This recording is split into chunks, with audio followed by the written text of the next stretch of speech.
So what is your name? My name is Harold J. And why did you join the Navy?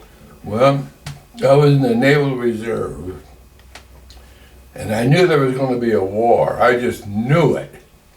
And I didn't want to be in the Army. So I joined the Naval Reserve, in the V6 division, because you couldn't be called up unless it's a national emergency or actually war declared. And when FDR declared a national emergency, I was called up. That's how I got into the Navy. And how did you end up on the Emmons? Well, I was shipped to San Diego receiving station. I was there about 2 or 3 weeks, and we'd always go to the bulletin board to see what was happening. And there it was on the bulletin board that I was going to go to a ship called the Emmons, and it was in Boston.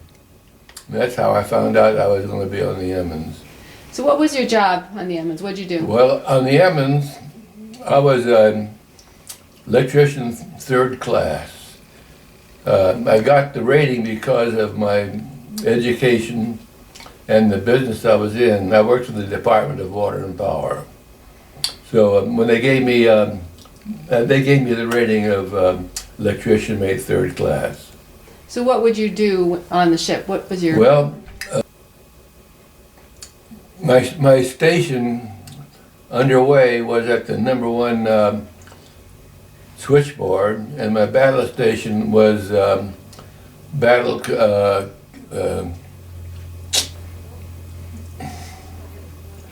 damage control. And so every time they had a signal of a emergency, I would be on top deck there to be able to observe everything that was going on. So can you talk about some of the places that you went when you're on the Emmons, or maybe Well, one of the more memorable experiences? When we left for our shakedown, they had benches on the side of the ship, and it was like you were on a cruise. You know, you had no fears, and it was enjoyable. We went through the Panama Canal, and we visited Chile and Lima, Peru, and Guayaquil, Ecuador, and Colombia, Panama City, and it was really a vacation for me. I enjoyed every second. It was fun. And what was your relationship like with your other crew, with the other crew members? Well, I'm a loner. I don't make friends very well. But I did make a friend who was machinist mate 2nd class, and I used to go with Liberty with him. But I got along very, very well with the electricians in our division. Did you encounter any battles or military action, so to speak, when you're on the Emmons? During our shakedown cruise, we had target practice, and the plane would tow the target, and we would try to hit the target, and we were lousy. We were so bad we almost shot down the airplane. And we kept having those practices, and we got better and better, and pretty soon we got awfully good. But it took practice. Can you tell me how long you were in the Navy in total, and what do you think that Navy experience, how that affected your life? Well, I was in the Navy about just close to 5 years. And I was on each ship about a year before I was transferred to another ship. And my second ship was a sub chaser, My third ship was a DE, and my fourth ship was an APD, which carried underwater demolition units. And we rushed to Japan right after the war to reconnoiter the coast for the army so they could come in and they wouldn't have any problems with any obstacles. Do you think being in the Navy affected the rest of your life at all? See that again, please? Do you think being in the Navy affected the rest of your life, changed how you might have... Well, I dream a lot of my Navy experiences.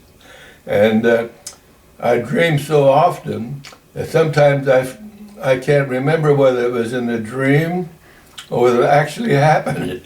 And I guess everybody has that problem. How did you first find out about the reunions? Oh, I got to go back. When we were in Japan, we picked up about 30 Marines to transfer them to Hawaii for R&R.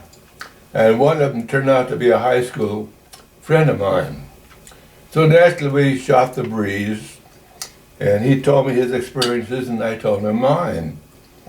And when I told him I was off the Yemens, he told me about his thinking of the Yemens, but he told me all hands were lost. And that was quite a blow to me. So then I lived with that for about 50 years. And then Pepper said, let's go on the internet and see what we can find out about the Yemens, see what information we could find.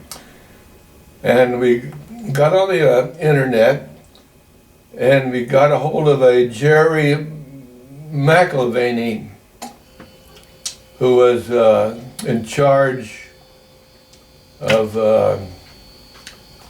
getting people to join. And I said, that's impossible. I mean, no survivors, you know. It turned out that there were survivors, naturally.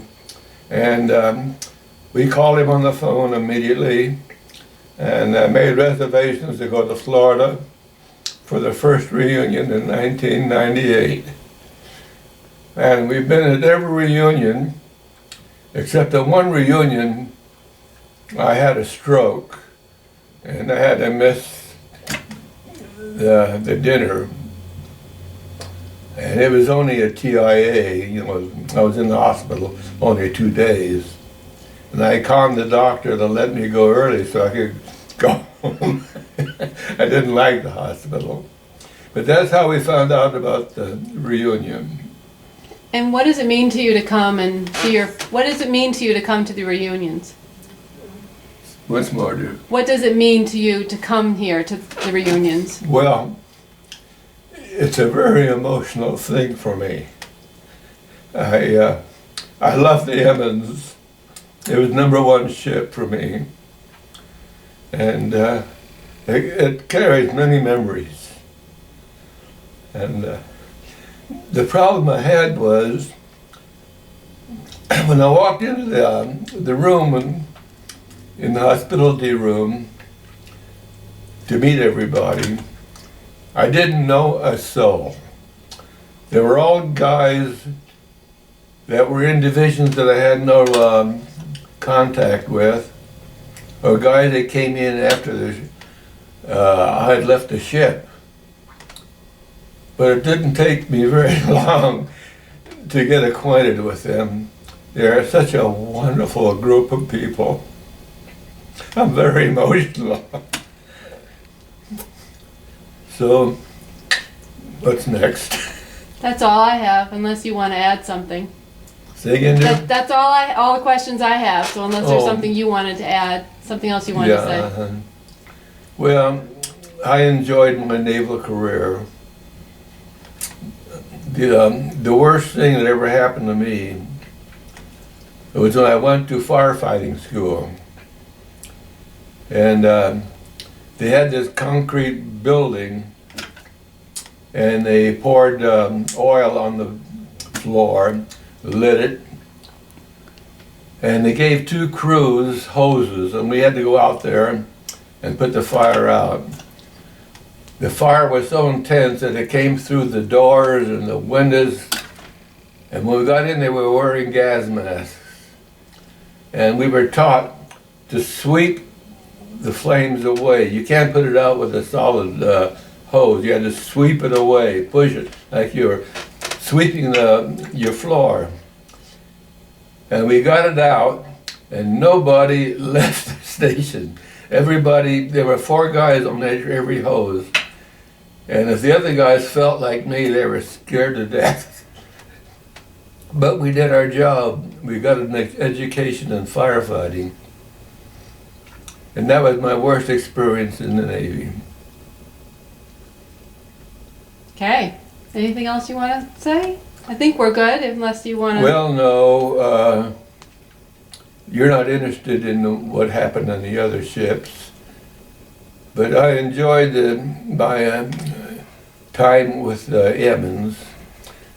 I enjoyed being transferred from a polywog to a shellback. You don't know what I'm talking about, do you?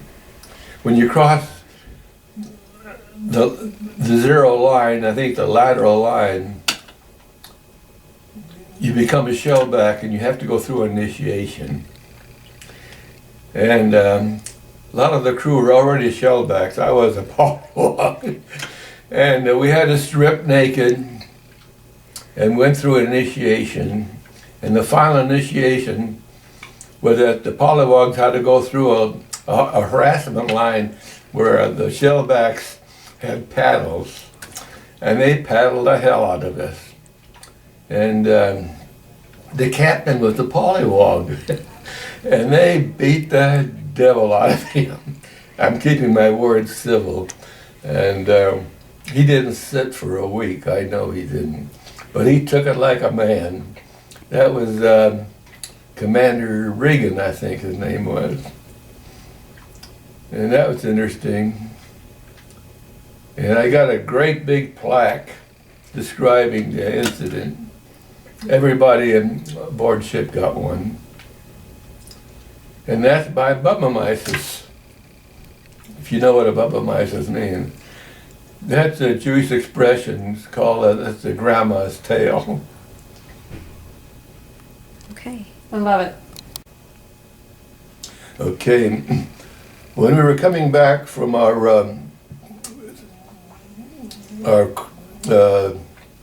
cruise,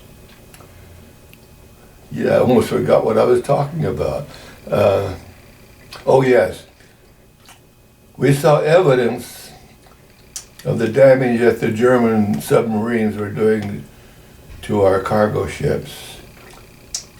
We saw wreckage continuously.